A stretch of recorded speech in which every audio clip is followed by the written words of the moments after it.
Hello students, today I am going to explain you a new chapter. This chapter is a poem and the name of the poem is The Four Princesses. Okay, today the chapter which I am going to explain you, the poem which I am going to explain you is about four princes. Okay, four princesses.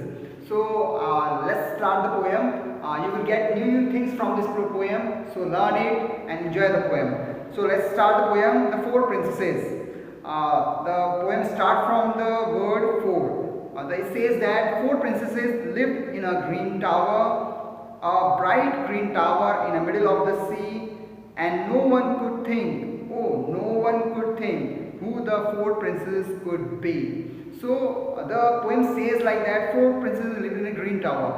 There was a green tower. There was a green tower. वहाँ पर हम देखते इस poem में इस तरीके से बताया गया है कि एक बड़ा सा ग्रीन टावर है. ओके, और वो टावर कहाँ पर है?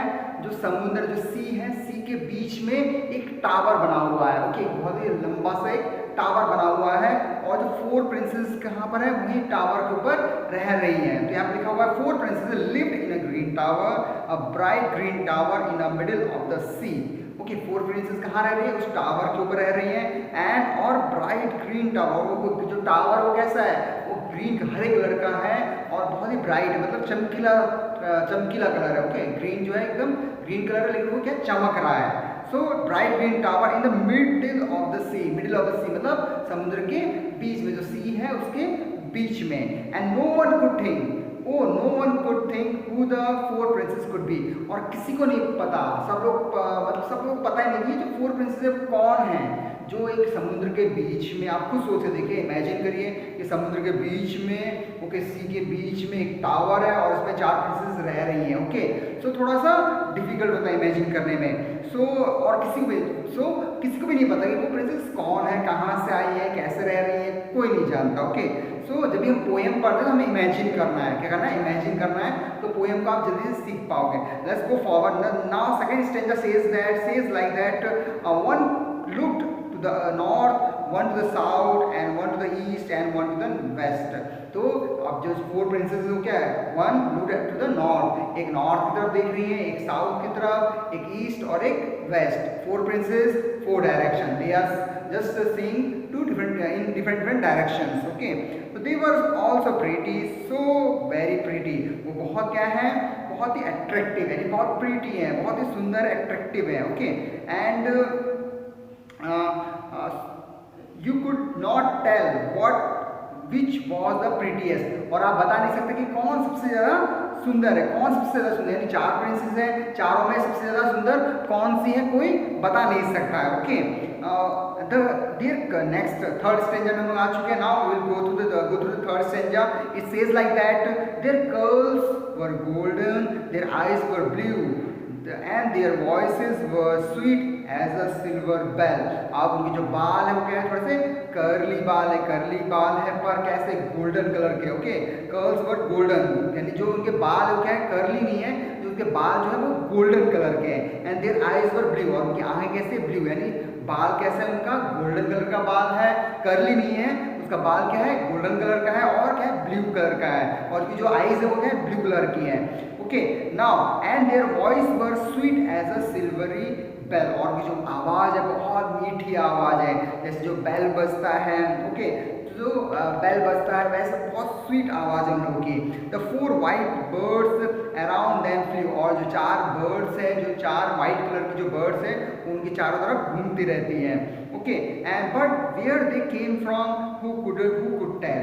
पर किसी को भी नहीं मालूम कि कौन बता सकता है? कोई भी नहीं बता सकता कि वो चार जो प्रिंसेस हैं वो कहाँ से आई है, कोई नहीं बता सकता. Okay, now next, who could tell, for no one knew and not a word could you hear them से.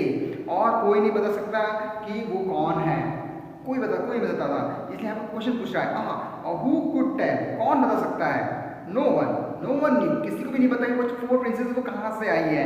And not a word could you hear them say, और कोई शब्द भी नहीं है वहाँ पर, सुनाई भी नहीं देता कि कोई बताया कि कहाँ से वो प्रिंसेस आई हैं. But the sound of their singing like church bell ringing would sweetly float as they passed away.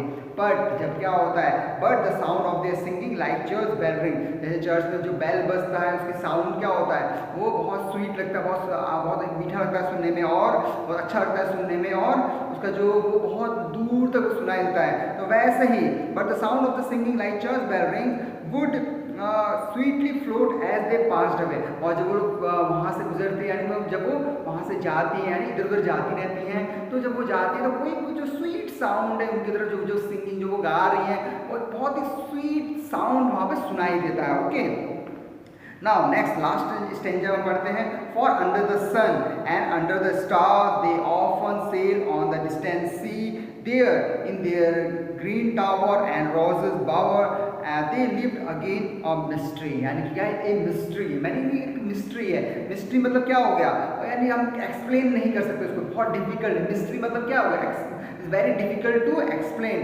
क्या डिफिकल्ट है, यानी कि क्या एक्सप्लेन करने में डिफिकल्ट है, ये डिफिकल्ट है कि वो कहाँ पर रहती हैं, वो कभी वो लोग इधर जाते हैं, कभी उधर जाती हैं। Okay, so it is written like that here, it is written like for under the sun and under the stars and they often sail on the distant sea, okay, and there in their green tower and roses bower। तो वो अब एक mystery है कि वो कहाँ से आई है और कहाँ पर रहती हैं, वेयर दे लिव, एक मिस्ट्री है भाई। वो स्टार्स में रहती है, सन में रहती है, सूरज के पास में रहती है, स्टार्स के नीचे रहती हैं, एंड दे ऑफन सेल, कभी वो समुद्र में रहती हैं, या फिर देयर ग्रीन टावर, और या फिर जो ग्रीन टावर है उसी के ऊपर रहती हैं। ओके, रोजेस बावर मतलब क्या है, वो ब्रांच जो ट्री की ब्रांचेस होती है वहाँ पर वो रहती हैं। So these all are mystery, यानी क्या ये सब क्या है, एक मिस्ट्री है। ओके, एक सरप्राइज है, एक आश्चर्य के बात है, वो कहाँ पर रहती है। Okay, so this is all about the poem the four princess, यानी कि लास्ट में जो पोएट है उसने क्वेश्चन पूछकर छोड़ दिया कि ये मिस्ट्री है कि वो प्रिंसेस कहाँ पर रहते हैं, जो ब्यूटीफुल प्रिंसेस है, जो प्रीटी प्रिंसेस है, वो कहाँ पर रहती है। एक बहुत बड़ा मिस्ट्री करके पोएम यहीं पर एंड होता है। ठीक है, तो आप इस पोएम को सीखिए अच्छे से और आगे बढ़िए।